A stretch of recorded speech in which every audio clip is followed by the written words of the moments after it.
हृदयं मुनिमानतोऽस्मि। ॐ धियः सदा सवितृमण्डलमध्यवर्ति नारायण सरसिजासनसन्निविष्टम् केयूरवान् मकरकुण्डलवान् किरीटी धारी हिरण्मयवपुर्धृतशङ्खचक्रं सशङ्खचक्रं सकिरीटकुण्डलं सफेदवस्त्रं सरसीरुहेक्षणम् सहारवक्षस्थलकौस्तुभं श्रियं नमामि विष्णुं शिरसा चतुर्भुजम्। जन्माद्यस्य जतोऽन्वयादितरतश्चार्थेषभिज्ञस्वराट् देवी ब्रह्महृदाययादिकवये मह्यन्तु यत् सूरयो तेजो वारिमृदा यथा विनिमयो यत्र सर्गो मृषा धाम्ना स्वेन सदा निरस्तकुहकं सत्यं परं धीमहि। बोल वृंदावन बिहारी लाल की जय। अखंड ब्रह्मांड नायक अकारण करुणा वरुणालय परात्पर परमेश्वर भगवान श्री कृष्ण जी वाग्मय मूर्ति भूत श्रीमद् भागवत महापुराण के छत्र छाया में बैठ करके हम सभी को सत्संग करने का अवसर प्राप्त हो रहा है। ये ठाकुर जी की असीम अनुकंपा है। तो कथा आगे बढ़ाएं उससे पहले एक बार भगवान को भज लें, तब कथा आगे बढ़ाएं। तो सब लोग देखिए, माताएं आप लोग बात न करें, अब सलाह रवा सब बाद में करब जा। भजन गावल जाओ, तनि भगवान के बुलावल जाओ। शोभा कैसे बनी तेरे बन की धनी मुरली वाला, अब तो दर्शन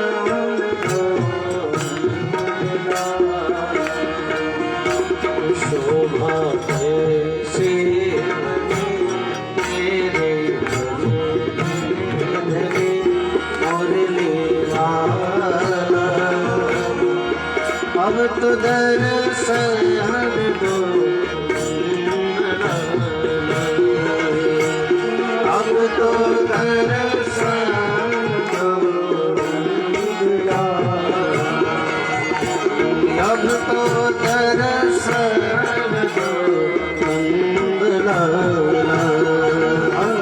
शोभा कैसे बनी तेरी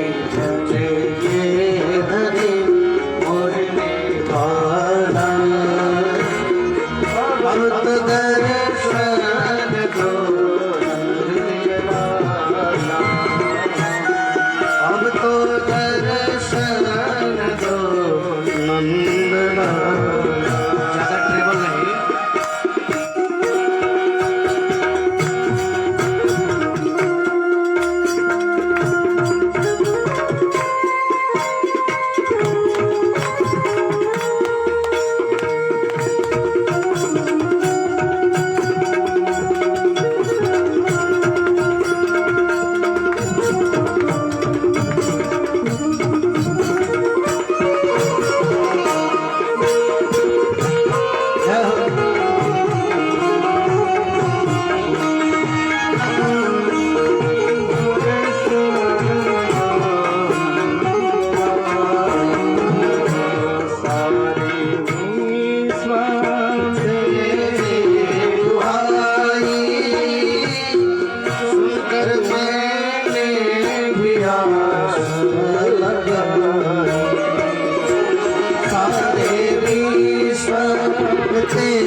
दिल दिल में लगे बन बेखोटी जगे मुरली वाला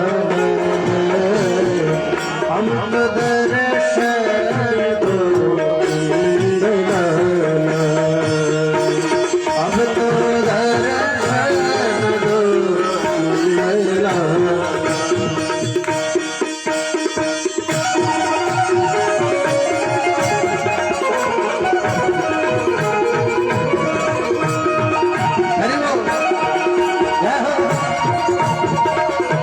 ताली बजाते हुए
ताली बजा दो जय हो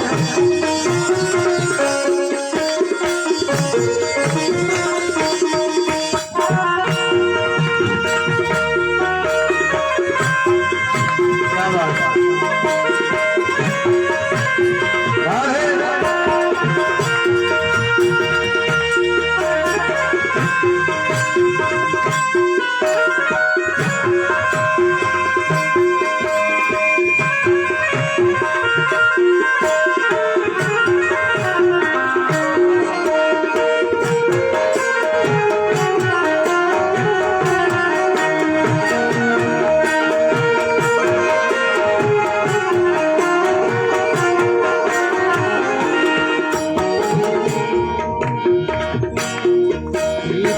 वसुदेव की भाई माता देव की कुटुंब से छुड़ाई वसुदेव की भाई माता देव की कुटुंब से छुड़ाई कंस प्राणे हरे सबके दुख हरे मुरली वाला अब तो दर्शन दो नंदलाला अब तो दर्शन दो नंदलाला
दर्शन दो नंद लाला शोभा से मुझे तेरे ब्रज की हरे मुरलीवा अब तो दर्शन दो नंद लाला अब तो दर्शन दो नंद लाला अब तो दर्शन दो नंद लाला अब तो दर्शन दो नंद लाला बोल वृंदावन बिहारी लाल की जय। तो कल हमने नंदोत्सव की कथा सुनी। नंदोत्सव की कथा तो बहुत समय तक नंद बाबा के घर उत्सव चलता रहा। बहुत सभी लोग आए नंद बाबा के घर। जो आते थे नंद बाबा से यशोदा मैया से कुछ न कुछ मांगते थे। बधाई हो नंद बाबा, बस आप बधाई हो यशोदा मैया। हम लोग राधा कृष्ण का शादी हुआ ही नहीं है। आपके घर खुशी का माहौल है। हमने जब सुना कि आपको पुत्र प्राप्त हुआ है तो हम लोग बधाई देने और बधाई लेने आपके घर पधारे हैं। इसलिए बधाई हो नंद बाबा। लाला जनन सुनिए आई हो एक तो गई।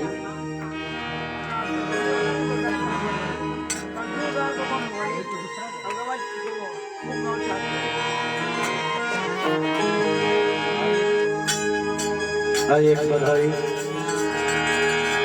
आज नंद द्वारे बधिया बाजे आज नंद द्वारे बधिया बाजे आज नंद द्वारे बधिया बाजे आज नंद द्वारे बधिया बाजे आज नंद द्वारे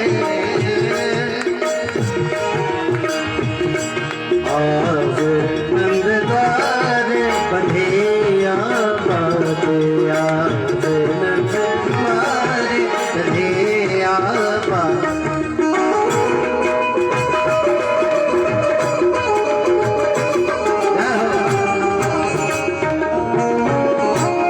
क्या बात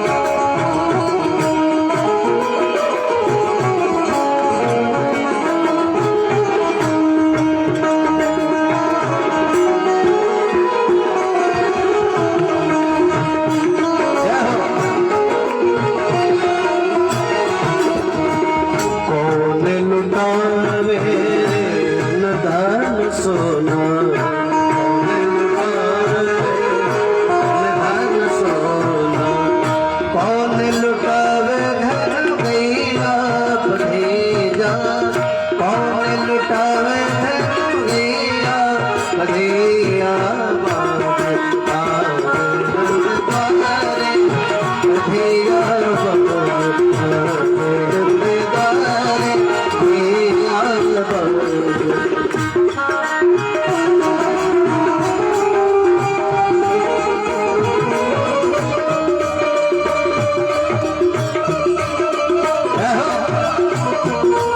क्या बात है? बधाई हो पंडित।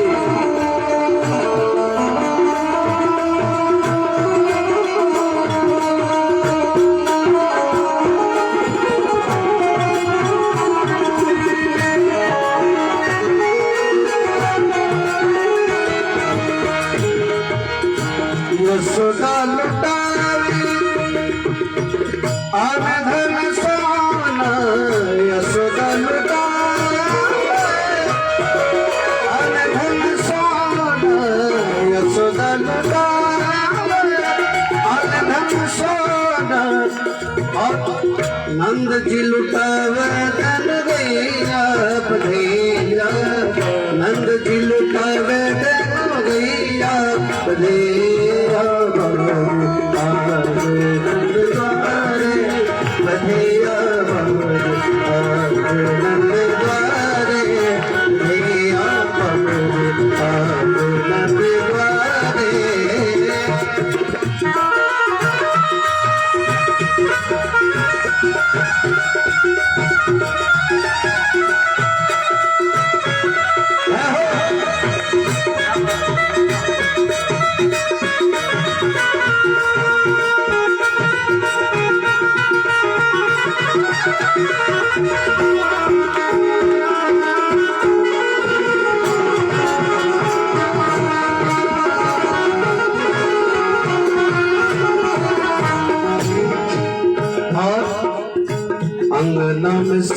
सब सोहर गावे।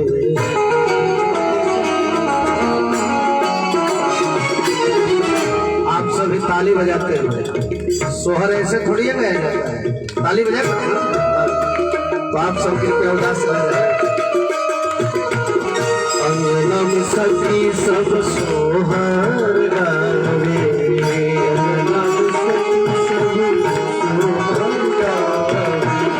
द्वार बजे सहनिया बधेजा, द्वार बजे सहनिया बधेजा। द्वारे बधेजा,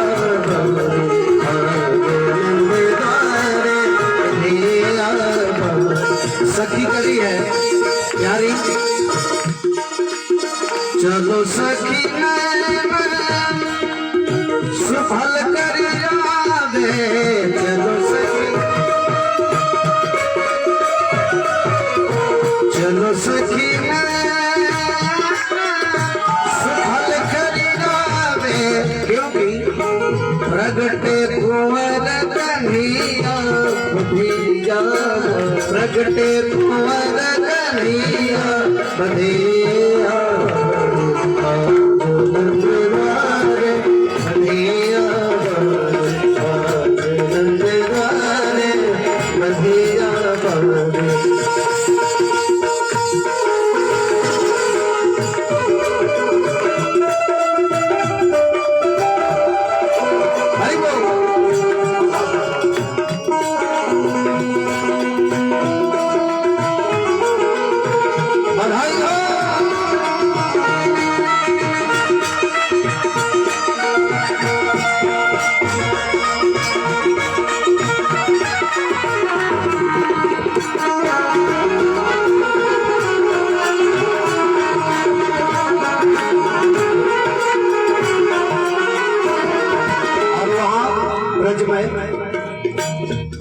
हल्दी की पीछे मची है,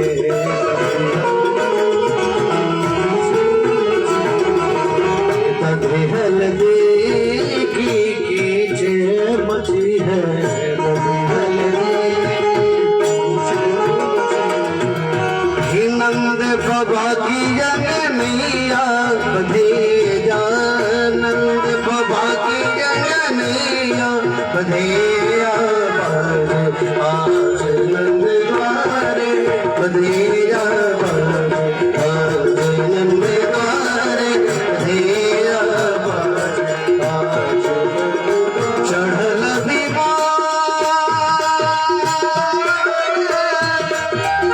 सुमन सरवर से, चढ़ल विमान, चढ़ल विमान, चढ़ल सुमन सरवर से। देते हैं नंद दोहैया बधेया, देते हैं नंद दोहैया बधेया। नंद द्वारे बधेया, आज नंद द्वारे बधेया, आज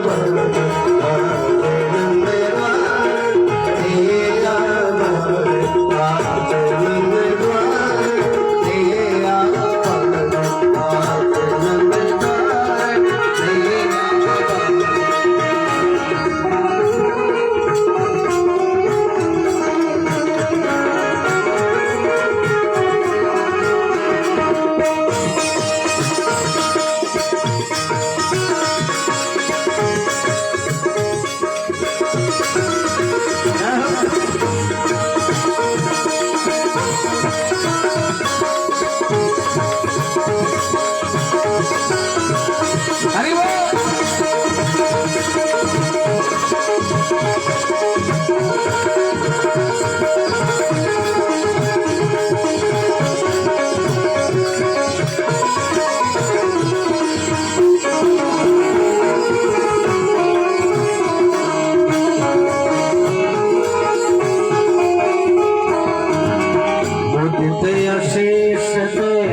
सब गुरुजन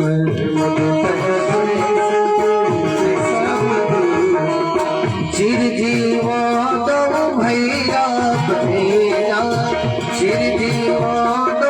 बधैया बधैया आज नंद द्वार मेरा आज नंद द्वार मेरा बधैया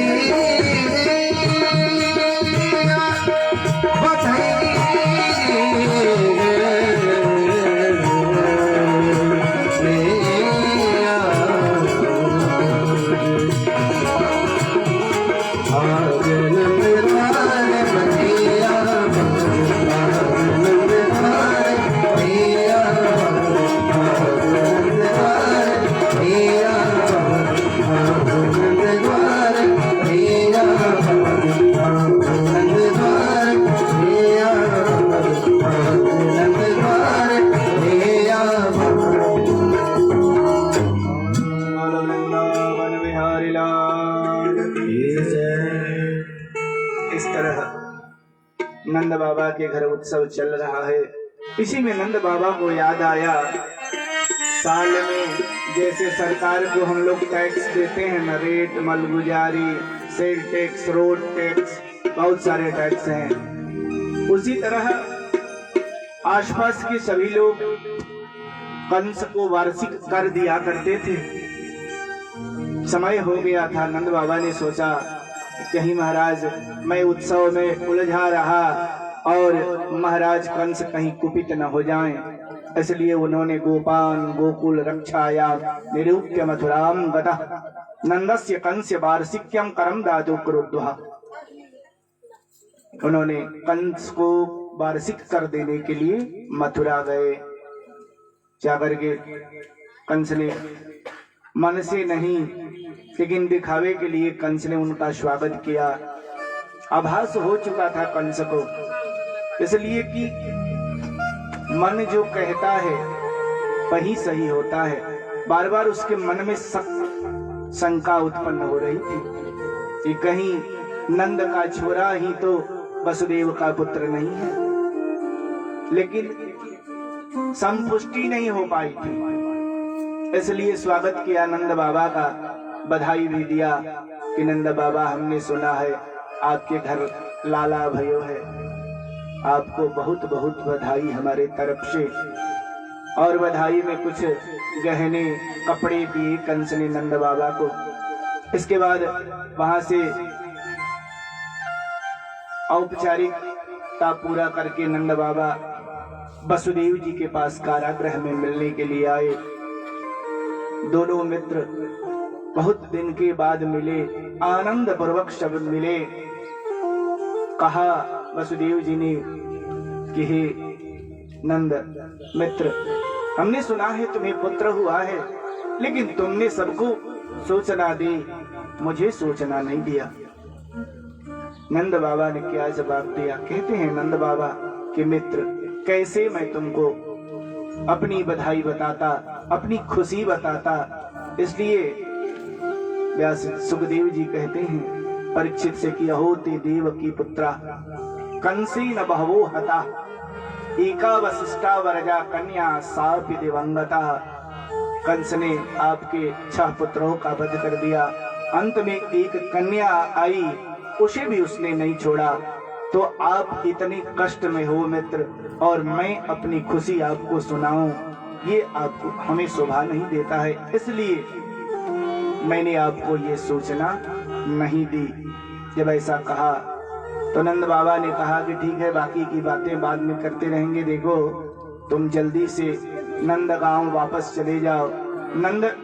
नंदगांव में ब्रज में हमें कुछ उत्पात होने की आशंका है। मन ऐसा कह रहा है कि तुम्हारे यहाँ कुछ उत्पात होने वाला है, इसलिए तुम जल्दी वापस ब्रज चले जाओ। तो नंद बाबा औपचारिकता होकर के वहां से पुनः नंद ग्राम के लिए, व्रज के लिए वापस हो गए। इधर कंस ने सोचा कि कौन सी जुक्ति लगाई जाए जिससे पता चले उस जोग माया ने जो कहा कि तुम्हें मारने वाला जन्म ले चुका है, तो आखिर वो है कहाँ। और सैनिकों को आदेश दिया, कहा कि देखो 1 महीने के अंदर के जितने बालक हैं सबका तुम जाकर के वध कर दो। सैनिक गए, बहुत बालकों का वध भी किया, लेकिन नंदगांव नहीं जा सके। कहा कि महाराज नंद बाबा आपके सामंत हैं, जैसे नीतीश कुमार जी हम लोगों के चीफ मिनिस्टर हैं, उसी तरह उस क्षेत्र के नंद बाबा चीफ मिनिस्टर थे। और उनके यहाँ अगर हम लोग हमला करें प्रत्यक्ष रूप में तो हो सकता है कि विद्रोह हो जाए प्रजा में और लड़ाई भी हो सकती है। इसलिए कोई गुप्त योजना तैयार करें और तब ब्रज में किसी को भेजें। याद किया पूतना को, कंस ने पूतना को याद किया और कहा कि तुम जाओ नंदगांव और वहां जाकर के जितने 1 महीने के अंदर के बालक हैं सबका वध कर डालो। पूतना अपने स्तनों में कालकूट नामक विष भरा और भर करके लेकर के ब्रज में चली आई, नंदगांव आ गई।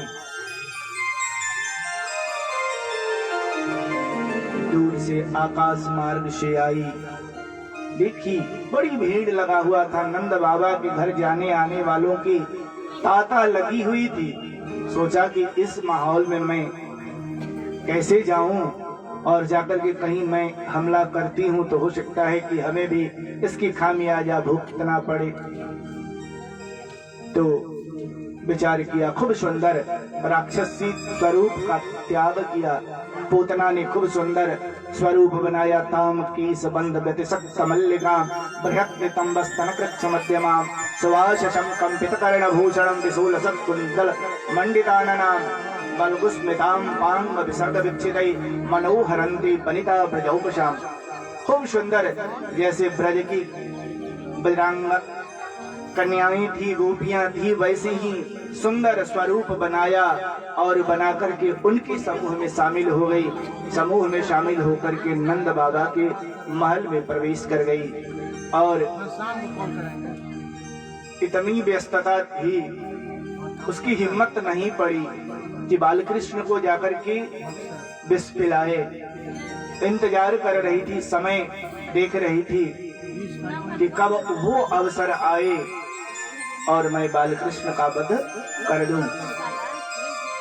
तब तक किसी कार्यवश यशोदा मैया बालकृष्ण के पास से हटी और वही अवसर जानकर के पूतना ने बालक को अपने गोद में उठाया और किसी ने टोक टक नहीं की। सब लोग बधाई देने के लिए आए थे और ब्रज की सुंदरियों की तरह उसने भी स्वरूप अपना बनाया था। जैसे जैसे ताम की संबंध प्रतिशक्त मल्लिका, अपने केसों को फूलों से सजाया, खूब सुंदर वस्त्र धारण किए, सुवास कंपित कर्ण भूषणम, कानों में कुंडल लगाई, गले में भी सुंदर सुवासित फूल का माला लगाया, त्रिशूल सत्कुंडल मंडिताननाम बलगुस्मिताम पांग विसर्ग विच्छिदै मनोहरंती वनिता ब्रजौपशाम।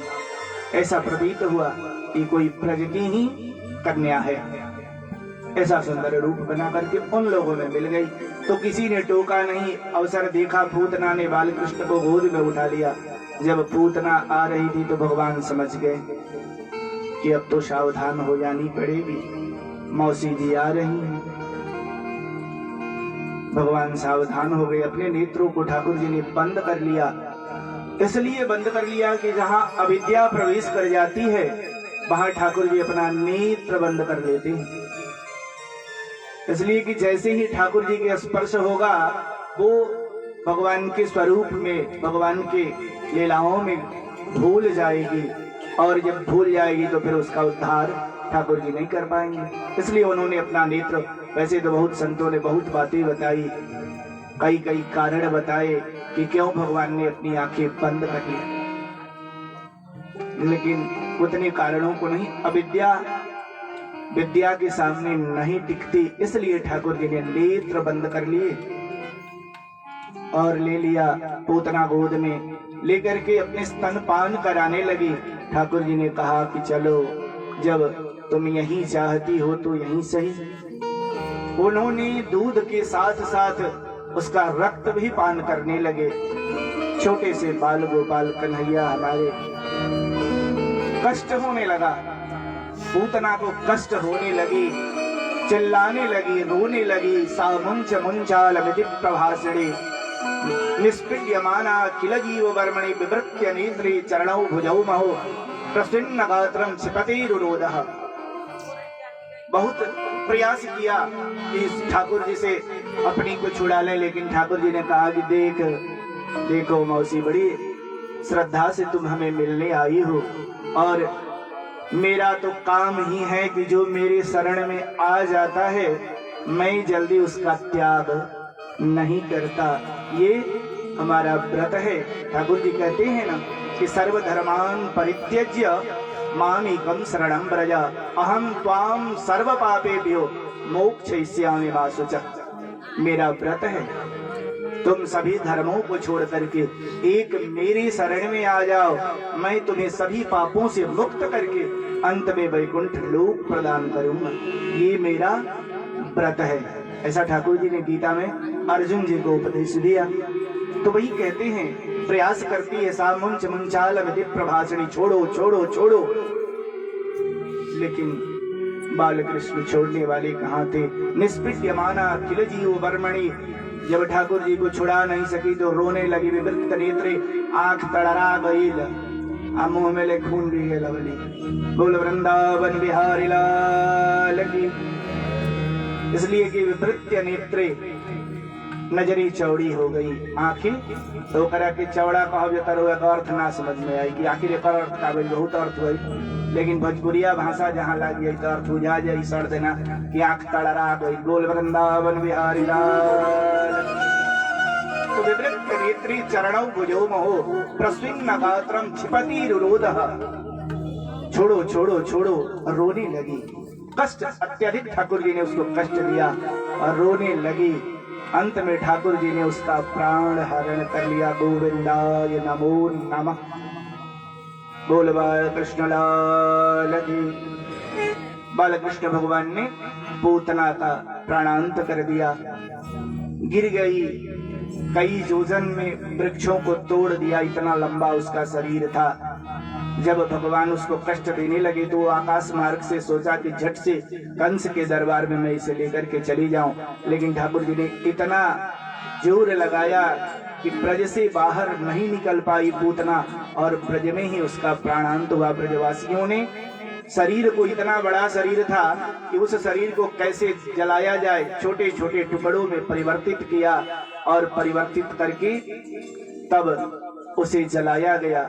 और देखिए, मरे हुए व्यक्ति जलते हैं तो दुर्गंध आती है, लेकिन जब ये जलने लगी पूतना तो खूब सुंदर चंदन का सुगंध, उस धुएं से, उसके पार्थिव शरीर के धुएं से खूब सुंदर चंदन का सुगंध निकल रहा था। पूरा ब्रज मदहोश हो गया, इतना सुंदर खुशबू उसके शरीर से निकल रहे थे। देखिए, भले ही कोई कितना भी पापी हो, ठाकुर जी के शरण में आ जाता है तो सारे पाप धुल जाते हैं और वो ठाकुर जी अपनी तरह उसे बना देते हैं। वैसे भी कृष्ण कहते हैं ना ठाकुर को, तो कृष्ण का अर्थ ही होता है करसती इति, करसती पापानि इति कृष्ण। जो हमारे पापों को करसित कर ले, खींच ले, वो है कृष्ण। इस तरह भगवान ने पूतना का उद्धार किया, उसे मातृत्व गति प्रदान की। प्रार्थना किया है न तृतीय स्कंद में, यहो वकीयम स्तनकालकूटम जिह्वां सयापाय यदप्यसाधवे लेभी गतिम धातृचिताम ततोन्यत कंबा दयालुम शरणम प्रजेवा। वो कहती है कि धन्य है वो प्रभु जो पूतना उन्हें मारने के लिए अपने स्तनों में विष भर करके लाती है। उस पापिनी को भी ठाकुर जी मातृत्व गति प्रदान करते हैं। धन्य है वैसे ठाकुर। तो उन्होंने पूतना का उद्धार किया। देखिए, मातृत्व गति देने के पीछे भी ठाकुर जी के कुछ रहस्य थे। पिछली जन्म में पूतना महाराज बलि की पुत्री रत्नमाला थी। जब वामन भगवान को देखा तो उसके मन में पुत्रोचित प्यार जगा कि कितना सुंदर है ये बालक, अगर मेरा ये पुत्र होता तो कितना अच्छा होता। तो मन ही मन ठाकुर जी तो सबकी बातें जानते हैं, सबके मन में निवास करते हैं। उन्होंने कहा कि तथास्तु, ये भी तुम्हारी कामना समय आने पर पूरी हो जाएगी। और जब बलि जी के सारे संपत्ति का हरण कर लिया ठाकुर जी ने, तब उसके मन में बड़ा क्रोध जगा और कहा कि तुम्हारे जैसा अगर मेरा पुत्र होता तो उसे मैं जहर दे देती, वो मर जाता। बोल वृंदावन। तो ठाकुर जी ने दोनों कामनाएं पूर्ण की। माता बनी, जनरल मत बंद करा जा। माता भी बनाए और जहर देना चाहते हैं, जहर दोनों काम किए। लेकिन देखिए, उल्टा नाम जगत जपत जग जाना कर सुनते हैं, जानते हैं आप लोग, वाल्मीकि भय ब्रह्म समाना। तो उसी तरह जैसे भी हो सके ठाकुर जी को जिस भाव से भजोगे वैसे ठाकुर जी हमें मिलेंगे। कलयुग का तो इतना प्रभाव है कि भूल के भी व्यंग में भी अगर ठाकुर जी का नाम आ जाता है तो हमारे सारे पाप नष्ट हो जाते हैं। इस तरह ठाकुर जी ने पूतना का उद्धार किया। ये सूचना कंस के पास गई। कंस बड़ी विचलित हुआ, शायद मेरा जो शक है सही ही है। यही लगता है कि वसुदेव का 8वां गर्भ है, लेकिन अभी तक सही प्रमाण उसे नहीं मिल पाया था।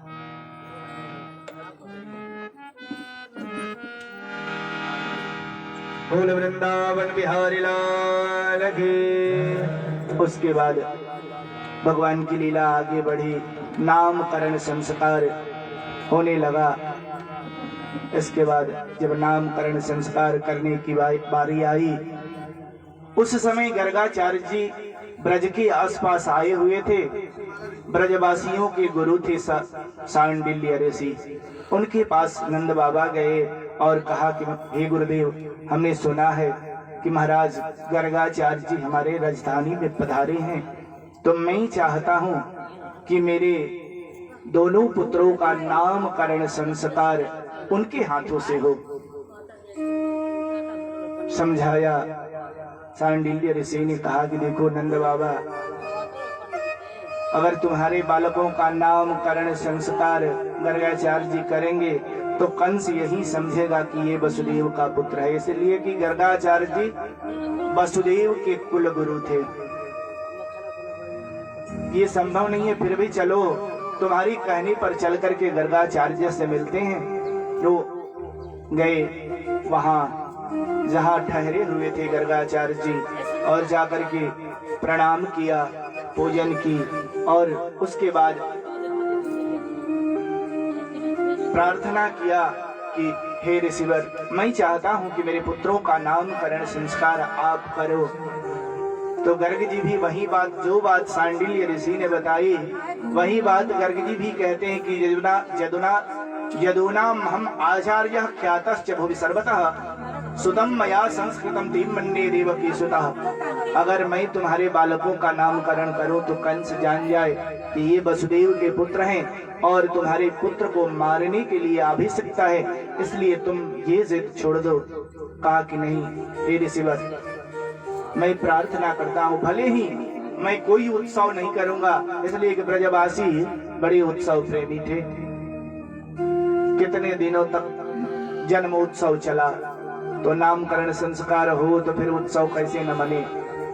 लेकिन गर्गाचार्य जी के आदेशानुसार नामकरण संस्कार में कोई उत्सव नहीं हुआ। गौशाले में पूजन की व्यवस्था की गई और गौशाले में उनका नामकरण संस्कार किया गर्गाचार्य जी ने।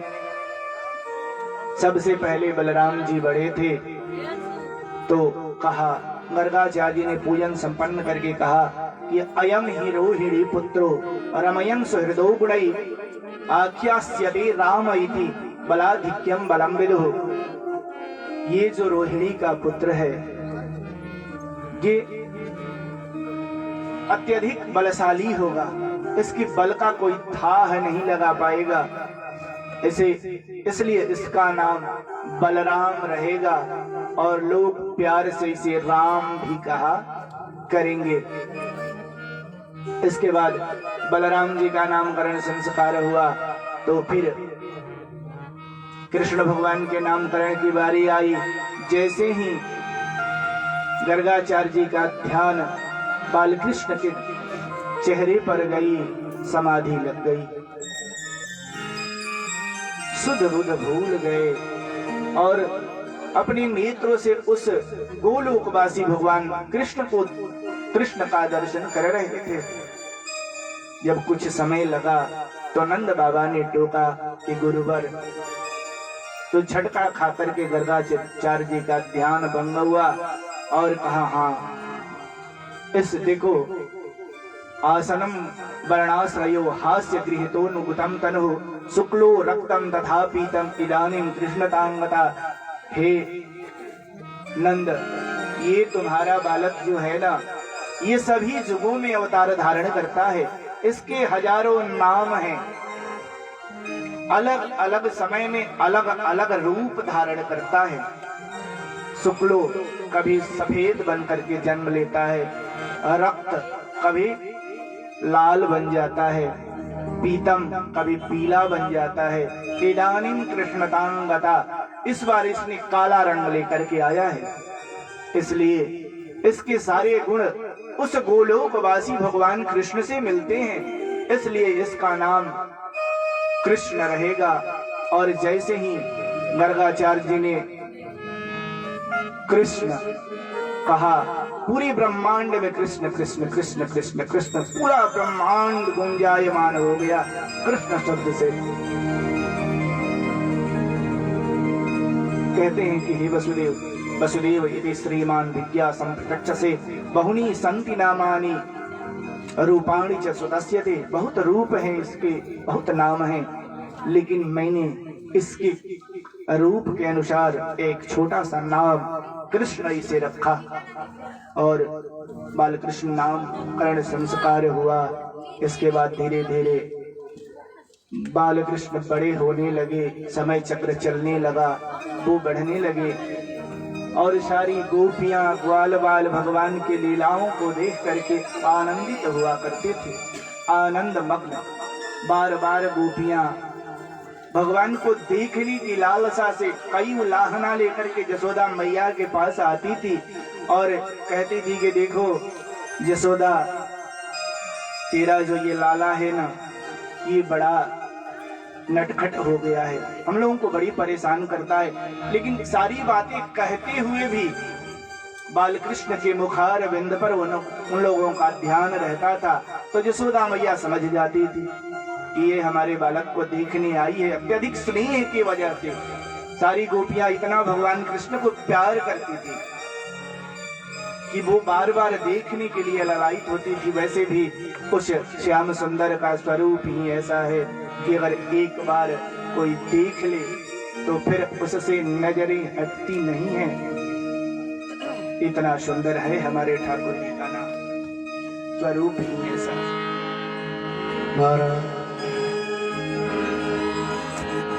आइए सभी गोपियां भगवान को देखने के लिए, और इसको बनाएंगे प्रयास।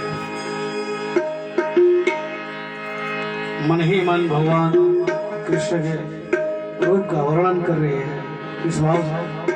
आइए हम सब ताली बजाते हुए ओ गिरिधर वो कान्हा वो कान्हा नंद लाला, मेरे मोहन मेरा कान्हा तू वाला न तरसा। ओए ओए ओए ओए काली कमली वाला मेरा यार है, काली कमली वाला मेरा यार है। मेरे मन का मोहन दीदार है, काली कमली वाला मेरा यार है। मेरे मन का मोहन दीदार है, मेरा यार है, मेरा दिलदार है, मेरा यार है, बड़ा दिलदार है।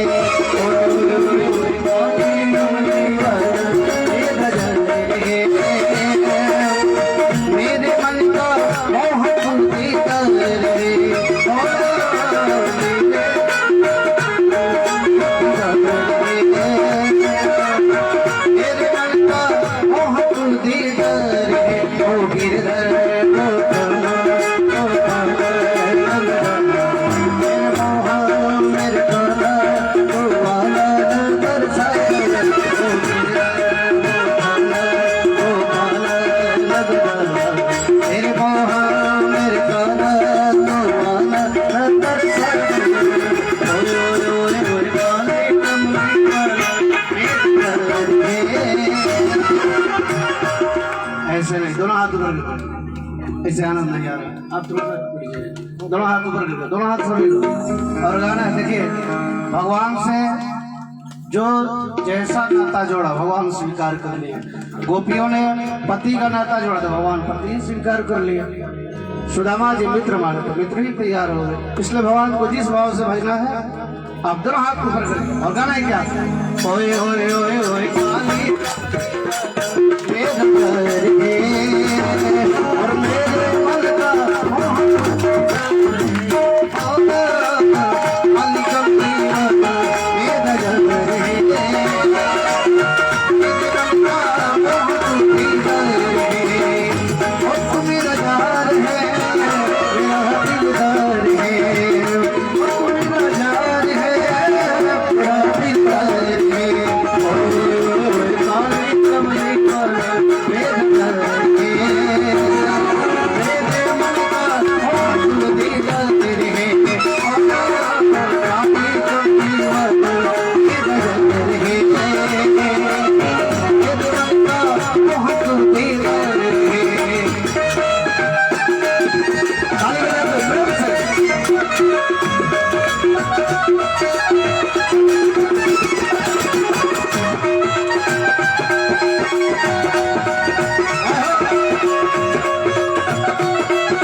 करता है माधव से भी, लेकिन उसकी भूल होती है कि मैंने जो प्रेम किया या माँ से पिता से, लेकिन सब में वही परमात्मा से ही हम लोग प्रेम करते हैं। जिस समय इस तरह से परमात्मा निकल जाते हैं प्यारे, तो कोई कहाँ प्रेम करता है? कोई करता है? पति को एक समय भी रखता है? नहीं रखता है। इसलिए सब लोग उस परमात्मा से ही प्रेम करते हैं, लेकिन अज्ञानता बस हाड़ चाम को ही वह परमात्मा मान लेते हैं। इसलिए गोपियां करिए, मनमोहन में तेरा दीवाना गाँव बसियन के भीतर,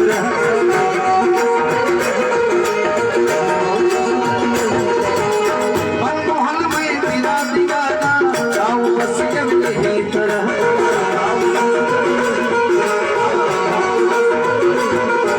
श्याम सलोने तो राज जवान के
तो मैं मेरा मैं तेरा प्यारे, ये जीवन अब तेरे सहारे। तो मेरा मैं तेरा प्यारे, ये जीवन अब तेरे,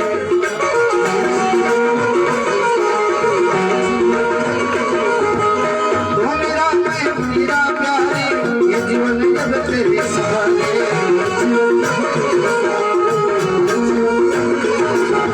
मेरे हाथ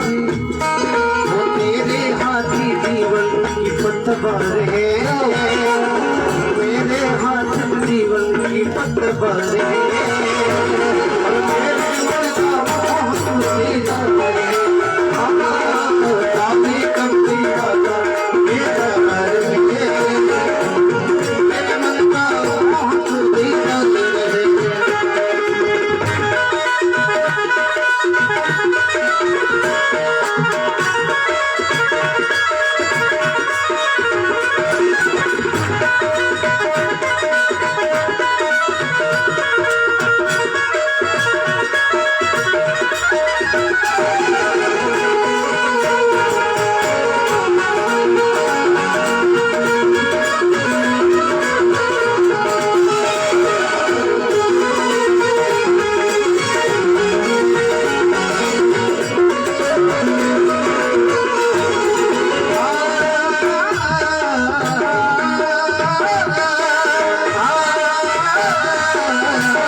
कि आप लोग ताली नहीं बजा रहे भैया लोग क्या है तो हाथ ऊपर कर सभी लोग एक साथ और गाना है क्या अरे ताली कमली वाला तेरा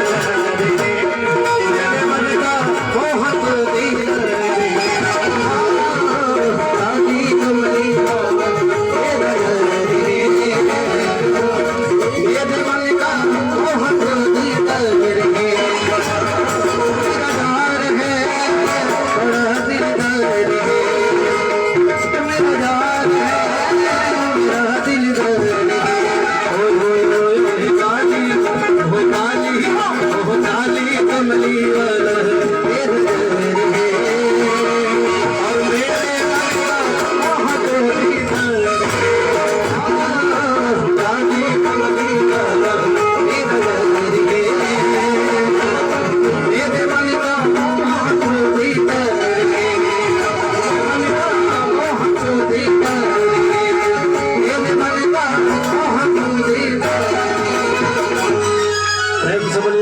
बिहारी लाल के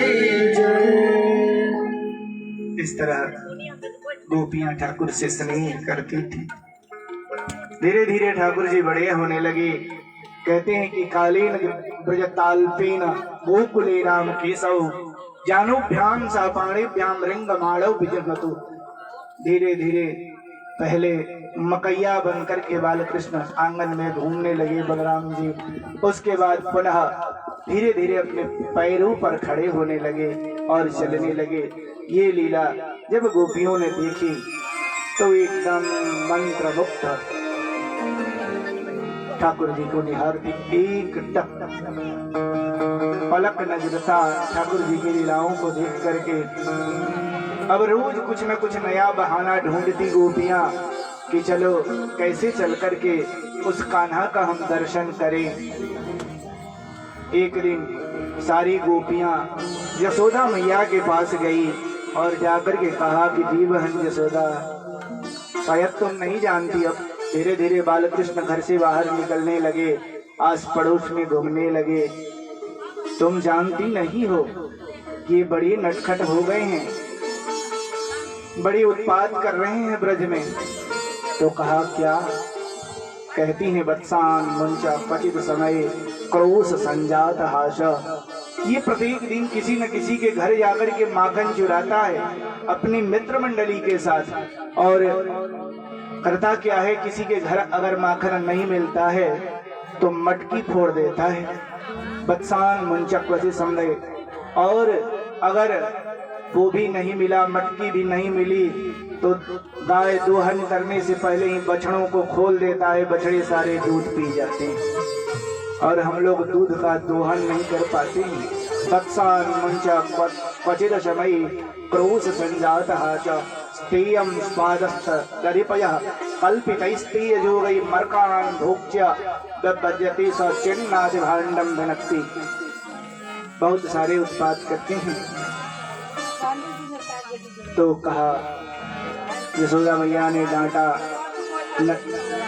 नटखट बलराम कृष्ण को और उनके मित्र मंडली को डांटा उन गोपियों के लिए, लेकिन यशोदा मैया उनके मन की व्यथा को जानती थी कि ये क्यों बार बार हमारे घर आ रही हैं।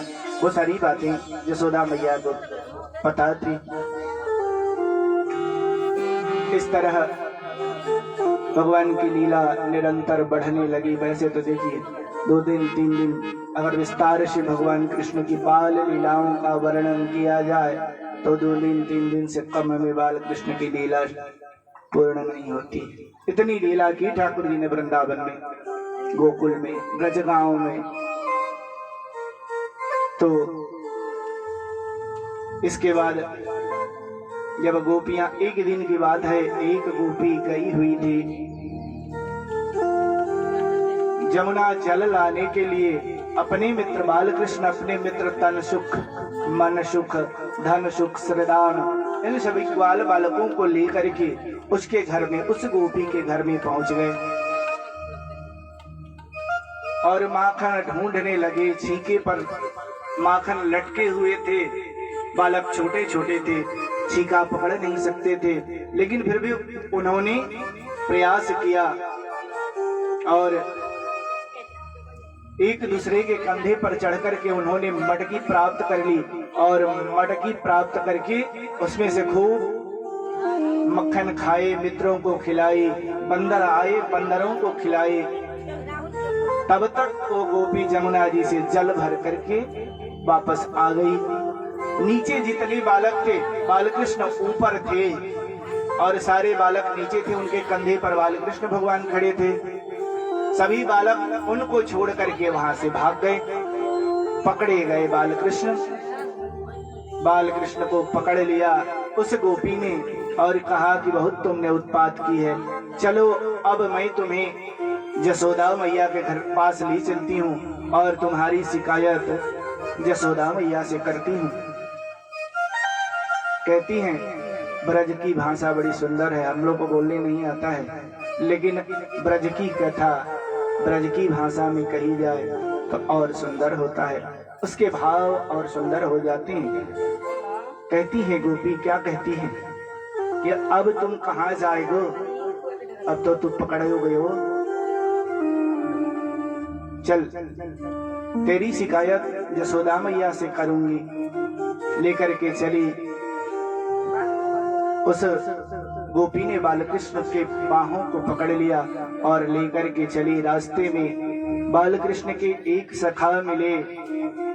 उनकी सखा ने कहा कि अरे कान्हा, ये तुम्हें कहाँ लेके जा रही है? तो कहा बालकृष्ण ने कि मित्र, तुम जानते नहीं हो, ये मेरा विवाह कराने ले जा रही हैं, लेकिन मैं अभी विवाह करना बालोचित भाव है। छोटे हैं, क्या कहेंगे बालक, क्या कब कह देते हैं, किसी को इसका भान नहीं होता है। ऐसे शब्द प्रयोग कर देंगे बालक कि सब माता पिता आश्चर्य में रह जाएंगे, ये बात इसको किसने सिखाई। तो जब कहा कि मैं अभी नन्हा हूं, मैं इसे विवाह करना नहीं चाहता, तो वो उसका मित्र कहता है कि या में कौन सी बात है, तू नहीं करेगो तो मैं कर लेऊंगा, मैं विवाह कर लेता हूं इसके साथ, तुम छोड़ दो। ऐसा बातें हो रही थी, आगे बढ़ती जा रही थी। वृंदावन के प्रचलन है कि अगर स्त्रियां घर से निकले तो बड़ी लंबी घूंघट काट के निकलती हैं। घूंघट में थी। थोड़ी दूर और आगे जाने के बाद उस गोपी का छोटा सा नन्हा सा बालकृष्ण भगवान के उम्र का देवर था। उसको बालकृष्ण ने आंखों में इशारा किया और बुलाया, पास बुला करके धीरे से कहा कि देखो भाभी, मेरे हाथ बड़े दर्द कर रहे हैं, मेरे हाथ को छोड़ दो, दूसरे हाथ को पकड़ लो। तो उस गोपी ने सोचा कि ठीक ही कह रहा है, कब से इसका पांव पकड़ी हूँ, दर्द हो गया होगा, बालक है। और जैसे ही हाथ छोड़ा गोपी ने, उसके देवर का हाथ बालकृष्ण ने उसे पकड़ा दिया और उससे पहले जाकर के यशोदा मैया के पास बैठ गए और बैठ करके गोद में दूध पीने लगे यशोदा मैया के। बड़ी इधर गई गोपी, वो यशोदा मैया चिल्लाती है दरवाजे पर से, उसे तो ये पता है कि हमने कृष्ण को पकड़ा है ना, चिल्लाती है वो यशोदा मैया देख आज तो मैं तेरे लाला को रंगों हाथों पकड़ूं है, आज हमने तुम्हारे लाला को रंगी हाथ पकड़ लिया है, लाई पूछ ले अपने लाडले सो। यशोदा जी कहती है अरे गोपी तेरी मत मारी गई है। इतने सुंदर भाषा प्रयोग है ब्रज में, लेकिन जो ब्रज गए होंगे मीठी है लेकिन बड़ी खरी है, बाणी मीठी है लेकिन खरी भी है। अगर किसी का नाम लेना हो ब्रजवासी, अगर आप पहचान कर के कोई मिल जाए तो अगर हम मिल जाते हैं तो हमारा नाम न लेकर के ब्रजवासी हमारे पिता का नाम लेकर के पुकारेंगे, तारी के फलाने के पिता का नाम पकड़ेंगे। ऐसी भाषा है वहां की, लेकिन प्रेम का भाषा है। तो कहा यशोदा मैया ने कि तेरी मत मारी गई है गोपी, थोड़ा घूंघट उठा के देख ले वो कौन है। और जैसे ही घूंघट उठाया लजा गई गोपी, अपने देवर को देख करके वापस अपने घर को चली आई। इसके बाद फिर भगवान की और लीलाएं बढ़ने लगी। एकदा गृहदासीसु यशोदा नंद गेहिनी कर्मांतरण युक्ता सुनिर्मंथम स्वयं दधि। एक दिन यशोदा मैया ने विचार किया कि आज मैं अपने हाथों से दही मंथन करूंगी और अपने लाला के लिए उससे मक्खन निकालूंगी, यानी और अपनी दासियों को एकदा गृहदासीसु घर के काम करने वाली दासियों को छुट्टी दे दिया यशोदा मैया ने, और छुट्टी दे करके अपने दही मंथन करने लगी। और जैसे जैसे अभी तक भगवान कृष्ण ने जितने लीला किए उनकी लीलाओं को याद कर रही थी। यानी ही गीतानि तद बाल चरितानि च दधि निर्मंथनी काले स्मरंती तन गायती। याद कर रही है उन लीलाओं को और गा भी रही है। क्षौमं वास प्रतुकटते बिभ्रति सूत्र नद्दा पुत्र स्नेह श्रुतकुजयुगम जात कंपम च सुभ्रुः रजवा कर्षम श्रम भुज चलत कंकणौ कुंडले च। हुई है बालकृष्ण के दधि मंथन कर रही हैं यशोदा मैया, और बालकृष्ण के चरित्र में खोई हुई याद कर रही हैं। काम कभी करने की आदत नहीं थी, पसीने कहते हैं कि उनके ललाट से पसीने निकल रहे हैं, फिर भी बालकृष्ण के चरित्र में इतनी यशोदा मैया डूबी हुई थी कि उन्हें इस विषय का कोई भान नहीं था। कंकड़ु कुंडली स्पिन्नम वक्त्रम कबर विगलत मालती निर्ममं था, लेकिन मंथन करना उन्होंने नहीं छोड़ा। तब इसी बीच बालकृष्ण आए और कहा कि मैया मुझे भूख लगी है, मुझे माखन दे दो खाने के लिए। तो यशोदा मैया कुछ बोली नहीं, वो तो भगवान के बाल चरित्रों में गुम थी, कृष्ण की आवाज सुनी नहीं, दधि मंथन कर रही थी। जोर से बालकृष्ण ने कहा मैया मुझे भूख लगी है, नेक माखन दे दो। तब ध्यान भंग हुआ यशोदा मैया का, और जैसे ही ध्यान भंग हुआ क्रोधित हो गई। देखिए कोई अच्छी बात याद आ जाए और बीच में कोई टोक दे तो बड़ा गुस्सा आता है, जो बात बीच में खंडित हो जाता है, इसलिए क्रोध आ जाता है हम जीवों को। डांट दिया, कहा कि नहीं जाओ तुमको माखन नहीं मिलेगा। यशोदा मैया ने डांटा, लेकिन बालकृष्ण मानने वाले कहाँ थे। उन्होंने कहा कि नहीं मुझे माखन चाहिए। तो कहा कि नहीं जो मन में आए वो कर लो, लेकिन तुम्हें माखन आज नहीं मिलेगा। तो कहा बालकृष्ण ने मैया अगर तुम मेरे को माखन नहीं देगी तो मैं मटकी फोड़ डालूंगा। तो कहती है कि ठीक है पहले मटकी फोड़ के देख ले, फिर बाद में तुम्हें मक्खन देती हूँ। एक छोटी सी बांस की साटी थी, बाती, जैसे मास्टर साहब लोग छड़ी रखेला वैसा ने हमारे पास मास्टर साहब हैं, ये छड़ी की बात जानते हैं। तो छड़ी जैसी होती है ना वैसी साटी उठाई और मटकी पर बालकृष्ण ने मार दिया, मटकी फूट गई, उसमें का सारा मक्खन जमीन पर गिर गया। यशोदा मैया का क्रोध और बढ़ गया। वही साटी लेकर के कृष्ण के पीछे पीछे दौड़ने लगी मारने के लिए, लेकिन बाल कृष्ण पकड़ में आने वाले कहाँ थे। पीछे पीछे भाग रही थी यशोदा मैया, आगे आगे बाल कृष्ण, पीछे पीछे यशोदा मैया, लेकिन पकड़ में बाल कृष्ण नहीं आ रहे थे। तो अंत में थक गई यशोदा मैया और थक करके कहा कि हे प्रभु, इस नटखट से कोई मेरी रक्षा करेगी। इतना नटखट हो गया, कितना इसके पीछे मैं दौड़ूं जो इसे पकड़ में लो। तो जानते हैं, जैसे ही हम शरणागति होते हैं ना, हाथ उठा लेते हैं, वो भी उस ठाकुर के पास, तो वो हमारी सहायता करने आ जाता है। बालकृष्ण ने कहा, मैया तुम थक गई है, दो लो मैं तुम्हारे पास आ गया। तुम मुझे जो दंड देना चाहती हो दंड दे सकती हो। लेकिन अब थोड़ी देर जैसे ही यशोदा मैया ने आराम किया, उनका क्रोध शांत हो चुका था, दंड नहीं दिया। कहा कि मैं तुम्हें मारूंगी नहीं, लेकिन दंड तो तुम्हें जरूर दूंगी। रस्सी लाई और रस्से ला करके कहा कि मैं आज तुम्हें इसी रस्सी में बांध दूंगी और दिन भर तुम्हें न खाने को मिलेगा, न मक्खन मिलेगा, कुछ भी तुम्हें प्राप्त नहीं होगा। क्या करें, बालकृष्ण डर तो गए। रस्सी लाई, बांधना चाहा यशोदा मैया, लेकिन बांध नहीं सकी। जैसे ही रस्सी उनके कमर के पीछे गया, 2 अंगुल रस्सी छोटी पड़ गई और दूसरी रस्सी लाई, तीसरी लाई, चौथी लाई। घर में जितने रस्सी थे सब रस्सी को लाया और बांधना चाहा बालकृष्ण को। तो माया के द्वारा भगवान को बांधा नहीं जा सकता है। रस्सी है माया और भगवान है माया पति। तो मायापति को माया से नहीं बांधा जा सकता, स्नेह से, प्रेम से, भक्ति से उन्हें बांधा जा सकता है। भक्त उन्हें बांध लेते हैं, जहाँ जैसे चाहते हैं उस ठाकुर को नचाते हैं भक्त। थक गई, पुनः जब भगवान को याद किया तो बालकृष्ण ने कहा कि मैया मैं बांध दूं।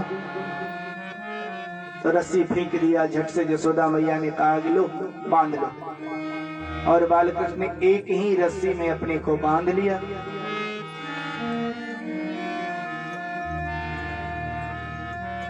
कहीं यशोदा मैया कि अभी तो तुम पेट फुला रहा था और बंधा नहीं जा रहा था, कैसे आज बंध गया? अपने से बांध रहा तो बंध गया। चलो तुम्हारी शैतानी मैं दूर करती हूँ। उन्हें ले जा करके उखल में बांध दिया। यशोदा मैया ने बालकृष्ण को उखल में बांध दिया और उखल में बांध करके जमुना जी जल लेने के लिए चली गई। जल लेने गई, इधर बालकृष्ण, उस समय भगवान का एक नामकरण हुआ, दामोदर। दाम रस्सी को कहते हैं और उदर पेट को कहते हैं। पेट में रस्सी बनाई तो दामोदर भैलन बालकृष्ण, उनका नाम पड़ा दामोदर। इसके बाद उन्होंने जैसे ही यशोदा मैया घर से बाहर निकले, उस उलोखल को नीचे गिराया और गिरा करके खींच करके अपने दरवाजे के पास लेकर के गए। दरवाजे पर 2 जमलार्जुन के वृक्ष थे। वो जमलार्जुन के वृक्ष के बीच से दूसरी तरफ निकल गए और उखल को फंसा दिया उसमें। और जैसे ही झटका दिया बालकृष्ण ने, धाम करके वो वृक्ष गिर गया। पूरी ब्रज में हल्ला हो गई। आसपास के जिन्होंने आवाज सुनी, एक दूसरे से प्रचार करते करते बहुत लोगों की भीड़ वहां इकट्ठा हो गई। भीड़ लगने से पहले उस वृक्ष से 2 दिव्य पुरुष निकले और भगवान कृष्ण की प्रार्थना की और प्रार्थना करके उनसे आज्ञा लेकर के स्वर्ग की तरफ प्रस्थान कर गए। तो कहते हैं परीक्षित, हे ऋषिवर, आखिर वो दिव्य पुरुष कौन थे और किस कारण से जमलार्जुन के वृक्ष बने थे, उसकी कथा हमें विस्तार से आप बताओ। तो सुखदेव जी कहते हैं, कथ्यताम भगवान ने तत्तयो शापस्य कारणम यद्दग्धम कर्मम हीनवाद देवर्षि ततः। किस कारण से देवर्षि ने उन्हें श्राप दिया और वो वृक्ष बने। प्रश्न किया परीक्षित जी ने तो सुखदेव जी जवाब देते हैं कि रुद्रस्यानुचरो भूत्वा सुदृप्तो धनदात्मजौ कैलाश उपवने रम्य मंदाकिनिया मदोत्कटौ। एक बार की बात है, ये भगवान के अनुचरों में शामिल थे। ये यक्षों के राजा कुबेर के पुत्र थे, नलकुबर और मणिग्रीव इनका नाम था। एक बार कैलाश पर्वत के पास मंदाकिनी नदी में बहुत यक्ष कन्याओं के साथ रास कर रहे थे। रास तो नहीं कह सकते हैं, रास का अर्थ बहुत आध्यात्मिक है। वो उनके साथ विलास कर रहे थे। उसी क्रम में नारद जी आए। उस रास्ते से जैसे ही नारद जी को उस स्त्रियों ने देखा, झट से बाहर निकल करके अपना वस्त्र धारण करके दूसरे रास्ते से निकल गई। लेकिन ये जो थे, इन्होंने नारद जी का अपमान किया, न जल से बाहर निकले और न वस्त्र धारण किया। तो नारद जी क्रोधित हो गए कि रे मूर्ख, तुम देख करके भी जड़वत व्यवहार कर रहे हो हमारे साथ, इसलिए मैं तुम्हें श्राप देता हूं कि तुम जाओ जड़ बन जाओ, जड़ वृक्ष बन जाओ। वहीं जमलार्जुन के वृक्ष बने। और जब उन्होंने श्राप मिलने के बाद बालकृष्ण के चरण, नारद जी के चरणों में जब गिरे, तो नारद जी ने कहा कि द्वापर में जब भगवान कृष्ण का जन्म होगा, तब उन्हीं के हाथों तुम्हारा उद्धार होगा। तब आज बालकृष्ण के हाथों से मणिग्रीव और नलकुबर का उद्धार हुआ। इसके बाद ठाकुर जी ने पुनः कई राक्षस कंस ने भेजे, कई राक्षसों का वध किया। तृणावर्ताया, बकासुराया, अगासुराया, सबका ठाकुर जी ने उद्धार किया। इतने उत्पात हो गए कि सभी को लेकर के नंद बाबा से विचार विमर्श करके सब लोग वृंदावन वास करने चले गए, ब्रज को छोड़ करके। लेकिन वहां भी राक्षसों से उनकी छुटकारा नहीं हुई। वहां जाने के बाद भी कई राक्षसों का भगवान ने वध किया। इसके बाद वध होने के बाद फिर गोकुल वृंदावन में वहां प्रप्सासुर, वृत्रासुर, बकासुर, इन सब का उद्धार किया। एक बकुला बन करके जब बछड़ों को जमुना जी में जल पिलाने बालकृष्ण अपने सखाओं के साथ गए, तो बड़ा भयंकर माने बकुला उस नदी के तट पर, जमुना नदी के तट पर खड़ा था। सब बालक डर गए, लेकिन बालकृष्ण डरे नहीं और उससे मुकाबला किया, उसका उद्धार किया। बकासुर का, अघासुर का एक सर्प बन करके राक्षस आया। ये सब कंस के भेजे हुए उसके पार्षद थे, कंस के सैनिक थे, बालकृष्ण को मारने आए। लेकिन किसी ने भगवान कृष्ण को क्षति नहीं पहुंचाई। बहुत विस्तार से कथा नहीं मैं बता रहा हूँ राक्षसों की, भगवान की प्रमुख लीलाओं को सुने, इसलिए कि भगवान की लीला सुनने के लिए हम बैठे। बोल वृंदावन बिहारी लाल की। इसके बाद एक दिन की बात है, सभी ग्वाल बालों के साथ बालकृष्ण वृंदावन में गाय चराने गए। सबने अपने अपने घर से कुछ न कुछ लेकर के सब लोग गए और एक जगह गाय जब चरने लगी तो बैठ करके सबने भोजन करना प्रारंभ किया। बालकृष्ण को कोई खिलाता था, किसी को बालकृष्ण खिलाते थे। सबका जूठा भगवान खा रहे थे और सबको अपना जूठा खिला रहे थे। तो उसी समय धरती की स्थिति देखने के लिए ब्रह्मा जी आए और ब्रह्मा जी आ करके देखा। ब्रह्मा जी ने जब देखा कि अरे ये कैसा परमात्मा है जो इन नीचों का जूठा खा रहा है। ब्रह्मा जी को विश्वास नहीं हुआ, लेकिन फिर भी आंखों से देख रहे थे। तो सोचा ब्रह्मा जी ने कि परीक्षा ली जाए। कि ये ब्रह्म है भी नहीं, है या नहीं। तो ब्रह्मा जी परीक्षा लेने के लिए वृंदावन में जितनी गैया चर रही थी सभी गैयों का हरण कर लिया ब्रह्मा जी ने। और हरण करने के बाद बालकृष्ण ने कहा कि लगता है कि गैया दिखाई नहीं दे रही हैं, तुम लोग यहीं खाना भोजन करो, तब तक मैं गैयों को देख करके आता हूँ। गोप बालकों को बाहर रोक करके बालकृष्ण उधर आगे जिधर गैया चर रही थी चरने गई तो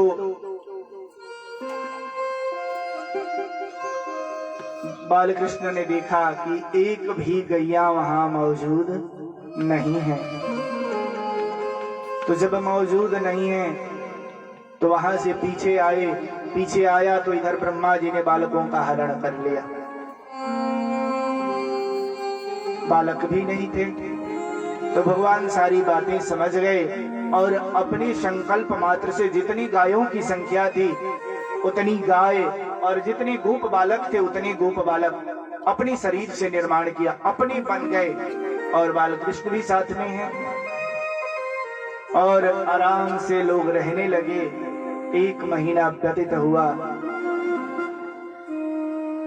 बहुत समय जब व्यतीत हुए तो एक दिन की बात है, बलराम जी ने देखा कि जो गायें दूध देना छोड़ चुकी हैं वो भी अपने बछड़ों को दूध पिला रही हैं। जो माताएं अपने बालक को प्रेम नहीं करती थी वो इतना स्नेह कर रही है।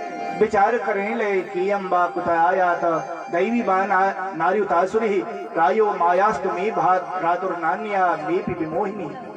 आखिर ये क्या है? जब ध्यान से अपने उस रूप में अनंत के रूप में उन्होंने दर्शन किया अपने हृदय प्रदेश में तो देखा कि सभी गाय और ग्वाल बाल बालकृष्ण ही हैं।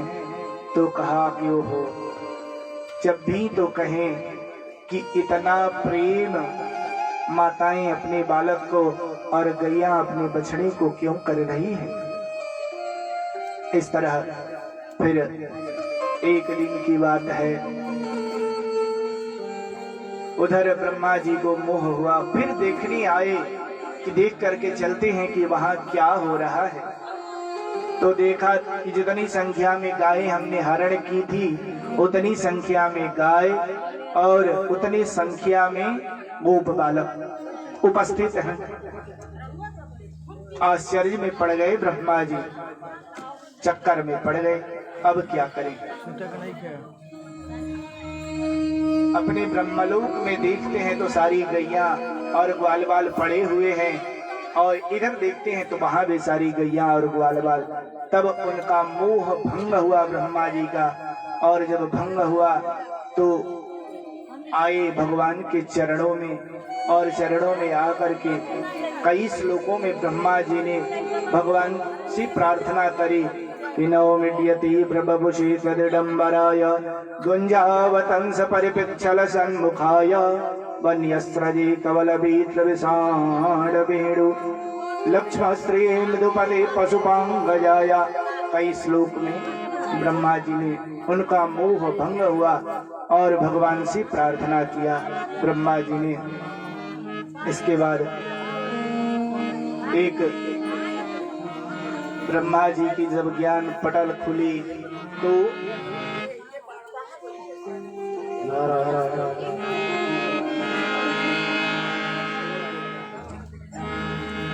प्यारे हमारे भगवान कहाँ बंद करता रहा जनरेटर? तो बंद मत करो, 3 घंटे चालू करो, 3 घंटे कम से कम।